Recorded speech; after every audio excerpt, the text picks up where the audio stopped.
Hi friends, మీరు చూస్తున్నారు SRJ మెక్ channel.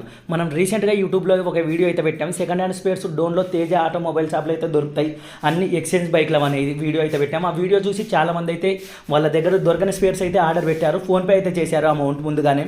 అలా ఫోన్పే చేసిన వాళ్ళకి అందరికైతే స్పేర్స్ అయితే పంపించడం అయితే జరుగుతుంది. CBZ బ్రాకెట్ అయితే ఒకరు కావాలని చెప్పారు, వాళ్ళకి బ్రాకెట్ పంపించడం జరుగుతుంది. అలాగే ఎవరెవరు ఏమేమి ఆర్డర్ పెట్టా అవన్నీ అయితే వాళ్ళకైతే అడ్రస్ కంపల్సరీగా అయితే పంపించడం అయితే జరుగుతుంది. అలా వీళ్ళు పెట్టారు. అలాగే మనకి 4 రాడ్లు పెట్టారు. మీకు ఏవైనా కూడా మీ దగ్గరలో దొరకని స్పేర్స్ ఉంటాయి, ఇంజన్ ఛాంబర్లు కానీ అలాగే ఇంకా ఏదైనా కూడా బ్రాకెట్లు కానీ హెడ్ లైట్ డూమ్లు కానీ మనకి ఎక్స్చేంజ్ బైక్లు అయితే చాలా ఉంటాయి. మీరు పైన స్క్రీన్ పైన కనిపిస్తున్న నెంబర్కి కాల్ చేసి మీకు కావాల్సిన పార్ట్ చెప్పి ఫోన్పే ముందుగానే చేశారంటే కంపల్సరీగా మీకు అయితే పంపిస్తారు. అందులో ఎటువంటి డౌట్ అయితే లేదు. అలాగే మీకు వైరింగ్కి సంబంధించిన రెక్టిఫైర్ కానీ లేదా మ్యాగ్నెట్ కాయిల్స్ కానీ పవర్ కాయిల్స్ కానీ ఏవైనా కూడా మీకు దొరకడం లేదంటే పైన ఉన్న స్క్రీన్ పైన నెంబర్కి కాల్ చేశారంటే కంపల్సరీగా మీకు అయితే పంపిస్తారు. అలా వీళ్ళు కానీ ట్యాంక్ కానీ ఇలా యాక్సిడెంట్ అయిన బైక్లకి ఏమైనా కావాలన్నా కూడా స్క్రీన్ పైన ఉన్న నెంబర్కి అయితే కాల్